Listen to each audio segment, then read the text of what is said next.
no coffee shop, no plumber, no construction workers ever going to use shred. Why just for the big guys? Sure.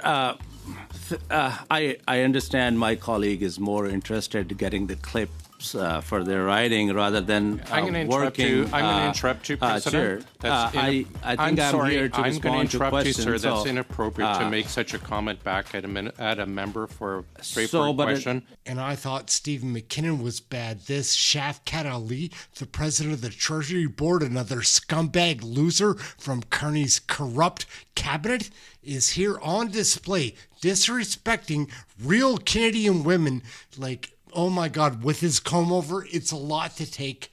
Mrs. Kusi, welcome back to OGO. It's wonderful to have you here. Thank you. It's a pleasure to be here, Chair. Minister, your budget unveiled a plan to eliminate 40,000 jobs in the federal public service by 2028-2029. Since then, 68,000 public servants have received the notice that they may be eligible to apply for the early retirement incentive as a mechanism to eliminate these jobs. Does Treasury Board have an estimate of how many of those 68,000 public servants will apply for the early retirement incentive?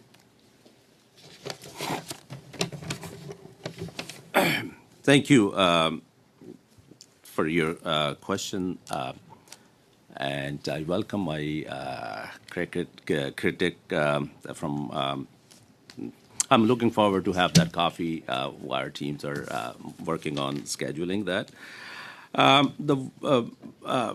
Your question is on workforce adjustment. We have sent 68,000 letters to the people who may qualify for that program.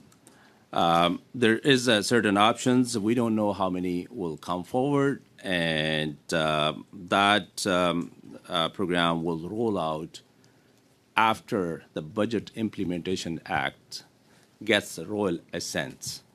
So at this point, we just, as per the bargaining agreement, we have sent those letters to them, and we'll have more to say when we have clarity on that. Okay, thank you for that response. If not, then, if you're not aware as to the number, how are departments organizing their job losses and restructuring if the government doesn't even have an estimate, if you don't have an estimate of how many public servants will voluntarily retire? That's a pretty important number for workforce adjustment planning. We have sent those letters, and we don't know how many. I mean, we know how many qualifies, but we don't know how many will be eligible, because not everyone who's been sent the letter will be considered for that program. There is certain criteria. There's a skills and seniority. I'll ask because it's more technicality gets involved. I'll ask my deputy to that's give fine, you. Minister. Thank you so much. For the clarity, Yeah. It is for your benefits and the Canadians. Minister, who are I don't have a watching. lot of time, I and think you're not it's a providing very me with a lot of important information. questions. I'm going to move on. Thank you very much. In December, you announced the Public Service Pension Fund had an unpermitted surplus of $900 million, and that you were moving this money into the general revenues of government. Where will that money be spent, please? Can I ask my colleague to repeat your question, please? In December, you announced the Public Service Pension Fund had an unpermitted surplus of $900 million, and that you were moving this money into the general revenues of the government. You've seen this before. I'm sure you were briefed when you received this position. Where will this particular allotment be spent, President? So in that pension funds, if we have any surplus of uncertain, there's a threshold, and if it's over that threshold, that money moves into trust funds. I could ask my deputy to clarify a little bit more for your benefit and the Canadians who are watching at home. Thank you, Mr. Chair. The money has indeed been brought back in. It's been invested, but there's been no decisions taken yet in terms of how that money will actually be spent. Okay, thank you. I'm going to move on again. In 2023, Minister Anand announced that departments would be ordered to find savings of $15 billion. However, the details were scant. Unsurprisingly, the 2024 and 2025 Public Accounts of Canada indicate that those savings have yet to be achieved. On Monday, I asked your department whether proposed savings announced in the Comprehensive Expenditure Review would be realized, or if it would be dealt a similar fate to the 2023 ill-hearted attempt of savings. A senior official actually stated, "I don't think you will see a decrease as compared to what was announced in the budget." Do you agree with that statement, President? What I can tell you, that the review, comprehensive expenditure review, will achieve savings of $9 billion in 2026. 2027, $10 billion in 2027 to 2028, and $13 billion in 2028, 2029. Okay, these are all projections. As I indicated, your government failed in the 2023 objectives, and I just received on Monday from a senior official a lack of confidence that these numbers will also be achieved. 100 days ago, exactly, the government unveiled the initial details of the CER, the Comprehensive Expenditure Review in the budget, yet here we are today with your own department stating your own spending reductions will not be met despite the continuous forecast you're putting forward. And this isn't me doubting your savings, it's your own senior officials, which should be very concerning for you. So how do you expect Canadians to believe your government will actually lower spending, as you've promised, if your own Treasury Board officials don't? I don't know where that coming from to you, but what I know, the proposals we received from it's your 102 General. You organizations. should probably have a conversation with her. Can I respond to that a brief question? response, please. Yeah. So those proposals for comprehensive expenditure review, we received from 102 organizations, other than DND, CBSA, CSIS, RCMP.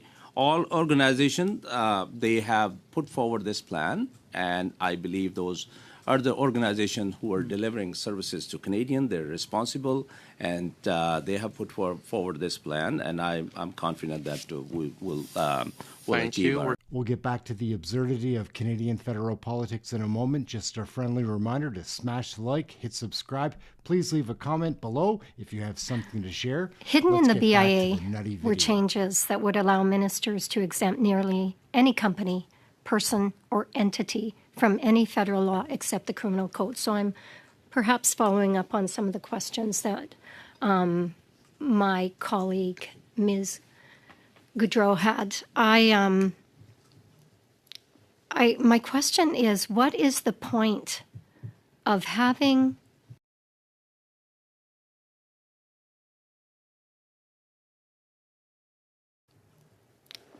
my question is, what is the point of having a parliament pass laws when ministers can just give connected insiders exemptions from those laws?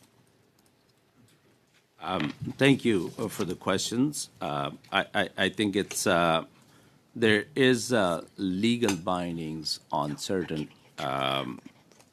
doing those innovative experiment. I think for that reason that this was proposed in this Budget Implementation Act, and because it's a technicality, I can ask my for your benefit, it's clarity, because this is important to understand what it is and why it's being there. So I'm going to ask it just 30 seconds from my deputy to give you 30 clarity. seconds. Yeah, please. Okay, thank you. Mr. Chair, so there is not exemption from any law. The exemptions have to be relevant to the legislation or regulation the minister bringing forward the proposal is responsible for, so they're boxed in. Secondly, there is no exemption from the Conflict of Interest Act. That still applies. So the goal here is to allow ministers to create a sandbox for innovation and experimentation within the rule set that they are responsible for. And that drives experimentation and gives a chance to test things out. I know there's a lot of confusion about this rule set, but I would suggest that, if you're watching Finance Committee and some of the questioning of some of the ministers there. The only law that doesn't provide exemptions is the criminal code. So here's another question for you. If there is no provision in the use of these powers that would exempt a minister from using them, there is no provision that exempts a minister from using them while Parliament is prorogued. So why is there no restriction on the use of these powers when Parliament is prorogued? Thank you, Chair. I think there's a lot of misconception around regulatory sandboxes. This tool is there to help regulators test new ideas safely before deciding on permanent rule change. So it is. Thank you. It is. Thank you, Chair. Yeah. Thank you, Chair. I understand that you have some talking points that you have to provide back to us around these regulatory sandboxes, but what it says in the BIA is clear. And I think that parliamentarians are very concerned when you start to provide these kind of powers. They're called the King Henry VIII powers. So Canadians are concerned, parliamentarians are concerned. Oh, okay. Go ahead. Thank you, my colleague. I think it's your.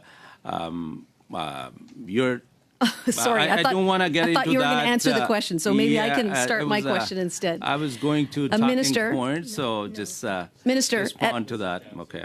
At the last meeting, I was asking about this new exemption power, and which some are calling the King Henry Clause, and whether it would reduce red tape for small and medium-sized business. And I mean, it's a disaster right now out there in BC, 10% bankruptcy, and we find out it doesn't simplify a federal form, it doesn't shorten approval times, it doesn't shorten reporting requirements, and yet it's the only concrete red tape reduction measure in the entire budget. Like when they're at this point, like why this? Why just for the big guys? Because I know you talked about shred was going to be wonderful for small guys. Like no coffee shop, no plumber, no construction workers ever going to use shred. Why just for the big guys? Sure. I understand my colleague is more interested in getting the clips for their writing rather than I'm going to interrupt working. you. I'm going to interrupt you, President. Sure. I think I'm here to respond to questions. You, sir. That's so, inappropriate to make such a comment back at a member for a straightforward question. Please respond. I think it's if I'm here to respond to questions, that I should be given an opportunity to respond to that. Our Minister, I'm going to interrupt here again. It's not the time to respond. It's the comment about the clip, I think, is rather demeaning and inappropriate. But please, I will allow you extra time. Please go ahead and respond, sir.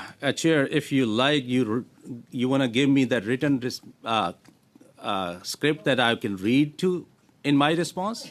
That's what you want? We'll allow you time. We'll allow you time to respond, sir. So I think it's when she asked a question, I should be given the time to respond to that question. Look, there's a lot of misconception. Regulatory sandboxes is help regulators test new ideas before deciding on government permanent rule changes. So, can you give me the water? I have a drink. Yeah, I'm done. Ms. Suds, please. Oh, yeah.